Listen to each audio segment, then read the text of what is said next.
Le sommet du G20 s'est achevé à Séoul, en Corée du Sud. Cependant, aucune mention spécifique n'a été fixée pour corriger les déséquilibres économiques entre les pays.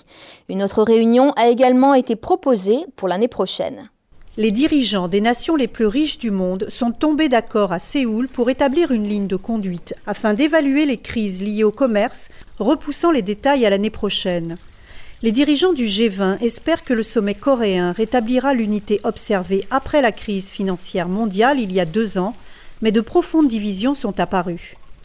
Un plan de compromis disposant d'indicateurs de mesure du FMI avertirait le moment voulu si un déséquilibre menace la stabilité. Le président sud-coréen Lee Myung-bak a décrit ce sommet comme étant un succès. Les pays avec des fonds monétaires peuvent être capables d'imprimer de l'argent. Mais les autres pays peuvent être touchés quand les fonds se perdent.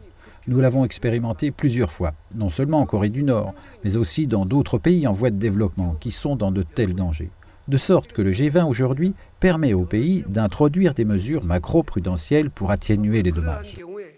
L'objectif du sommet visait à renforcer la construction sur un pacte récent des finances du G20, tout en élevant la croissance mondiale à des niveaux d'avant-crise. Mais des conflits au sujet des politiques monétaires et budgétaires des nations ont émergé. Tandis que l'Inde, la Chine et le Brésil se sont à nouveau fait entendre depuis 2008, les dirigeants européens ont eu des entretiens d'urgence en Corée concernant les déboires de la dette irlandaise, disant qu'ils étaient prêts à apporter leur aide. Ce qui est important de savoir, c'est qu'aujourd'hui, nous avons tous les instruments nécessaires mis en place dans l'Union européenne ainsi que dans la zone euro pour agir si nécessaire. Ce qui est important, bien sûr, c'est de soutenir les efforts très importants que les autorités irlandaises mettent en œuvre. Dans le même temps, nous pouvons rappeler qu'en cas de besoin, que l'Union européenne est prête à soutenir l'Irlande. Le G20 représente environ 85% de la production économique mondiale, mais continue de lutter sur la façon de prévenir la récurrence des crises financières.